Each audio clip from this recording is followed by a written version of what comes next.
മനസ്സിനാണ് വേണ്ടുന്നത്. പിന്നെ ആരോഗ്യമില്ലാത്തവരും യോഗ ചെയ്യാൻ യോഗ്യരല്ലാത്തവരുമായ ഒരുപാട് ആൾക്കാരുണ്ട്. യോഗ എപ്പോഴും നല്ലതാണ്. യോഗ ഒരിക്കലും മന്നലല്ല. എല്ലാവരും യോഗ ചെയ്യുക. ആ യോഗ ചെയ്യുന്നതിന് പകരം ഒരു ചെറിയ കാര്യം പറഞ്ഞുതരാം. ഹിന്ദുക്കളാണെങ്കിൽ ഒരു നമസ്കാരമുണ്ട്, മുസ്ലിമിനാണെങ്കിൽ ഒരു നിസ്കാരമുണ്ട്. ഉണ്ടോ ഇല്ലയോ? ആ നിസ്കാരം നേരാമണങ്ങ് ചെയ്യാമെങ്കിൽ അതേ കൂടിയ വലിയ യോഗ വേറെ ഇല്ല. അതിന്റെ അപ്പുറത്ത് യോഗയില്ല. ഇയാൾ യോഗ ചെയ്യാൻ നടക്കും. അതെങ്ങനെ യോഗ ചെയ്യേണ്ടതെന്ന് എത്ര പേർക്ക് അറിയാം? പറ. നിസ്കരിക്കാൻ എത്ര പേർക്ക് ഇതിനകത്തിരിക്കുന്നവർക്കറിയാം? എങ്ങനെ വേണം കാലിരിക്കാൻ? ഏത് കാലയിലാണ് ഇടതുവശത്തെ ചന്തി ഇരിക്കേണ്ടുന്നത്? ഇരിക്കുമ്പോൾ ഈ ചന്തി പൊങ്ങാതെ തറയിൽ നെറ്റി മുട്ടിക്കാൻ പറ്റിയ എത്ര പേര് ഇതിനകത്തിരിപ്പുണ്ട്?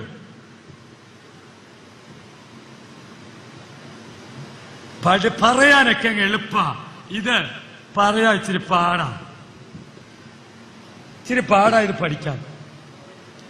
33 നിങ്ങളുടെ സുഷുമ്നാ നാഡി മൊത്തം നേരെയാവും. 5 നേരം നിസ്കരിക്കാമെങ്കിൽ ആ നിസ്കരിക്കുന്ന സമയത്ത് സുഷുമ്നാ നാഡി നേരെയാവണേ. 2, ഈ സമയം നിസ്കരിക്കുന്ന സമയത്ത് നമ്മുടെ ശരീരത്തിൽ മനസ്സുണ്ടാവില്ല. ഒരു മനുഷ്യൻ 5 നേരം മരിക്കുകയാണ് ചെയ്യുന്നത്. 5 നിസ്കാരം. അതിലെ ഏറ്റവും ടോപ്പ് നിസ്കാരം നോമ്പ് സമയത്തെ നിസ്കാരം.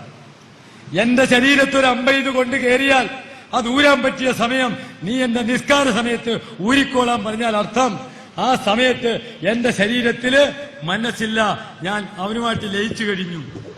അല്ല, മനസ്സിലായോ? അങ്ങനെ മനസ്സുകൊണ്ട് ഒരു നിസ്കാരം എടുത്ത് ഈ ഒരു തലയും കൂടെ മുട്ടിച്ചാൽ മാറാത്ത ഒരു നരമ്പ് രോഗവും ഇല്ല. ഒരൊറ്റ ഒരാൾക്കും മുട്ടുവേദന വരില്ല. ഇപ്പൊ ഞാൻ വിളിക്കുന്ന ഒരു പുള്ളിക്കാരൻ വിളിച്ചിട്ടുണ്ടായിരുന്നല്ലോ, നടുവേദനയായിട്ടിരുന്നൊരു പുള്ളി. ഇത് പോയാ ഒരു നടുവേദനക്കാരൻ ഇവിടെ ഇരിപ്പുണ്ട്. ഇത് വരുന്നുണ്ട്. ആ പുള്ളിക്കാരൻ ഞാൻ കാണിച്ചാൽ എങ്ങനെയാണ് ശിശുവിനെ പിടിച്ചിരുന്നതെന്ന്. ഭയങ്കരാണ്. നിസ്കരിക്കാൻ പഠിക്കാമെങ്കിലുണ്ടോ ഒരുമാതിരിപ്പെട്ട ഇതൊന്നും ഉണ്ടാവില്ല. പക്ഷെ എത്ര പേർക്ക് ഓതാനറിയാം? എത്ര പേർക്ക് നിസ്കരിക്കാനറിയാം? ഒരു വലിയ രസമാണ്. നിങ്ങൾ ഞാൻ പഠിക്കാൻ ഇറങ്ങിയപ്പോഴല്ലോ ഞാൻ കുറച്ചത് പഠിക്കുന്നുണ്ട്. പഠിക്കാൻ ഇറങ്ങിയപ്പോഴാണ് കഥ മനസ്സിലായ. അപ്പോഴാണ് മനസ്സിലായ നമ്മൾ ആരും ഒന്നും പഠിക്കണില്ല. നമ്മളൊക്കെ എന്തൊക്കെ വായിക്കുന്നു അർത്ഥം മനസ്സിലാവാതാണ് നിങ്ങൾ ഖുർആൻ പഠിക്കണേ.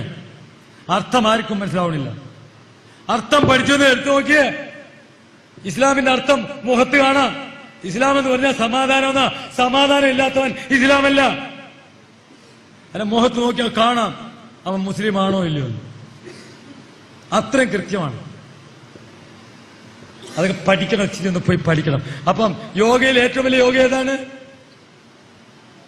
ഏറ്റവും വലിയ യോഗ? മാനസികമായ യോഗയും രണ്ടാമത് അവനവന്റെ മതാചാര പ്രകാരമുള്ള യോഗ. അവനവന്റെ മതാചാര പ്രകാരമുള്ള യോഗയുണ്ട്. ആ യോഗയാണ് ആദ്യം. അത് കഴിഞ്ഞിട്ടാണ് അടുത്ത യോഗ. ഇത് രണ്ടും പഠിക്കാമെങ്കിൽ മറ്റേ യോഗ ഓട്ടോമാറ്റിക്കാണ്. ക്ലിയർ ആയോ?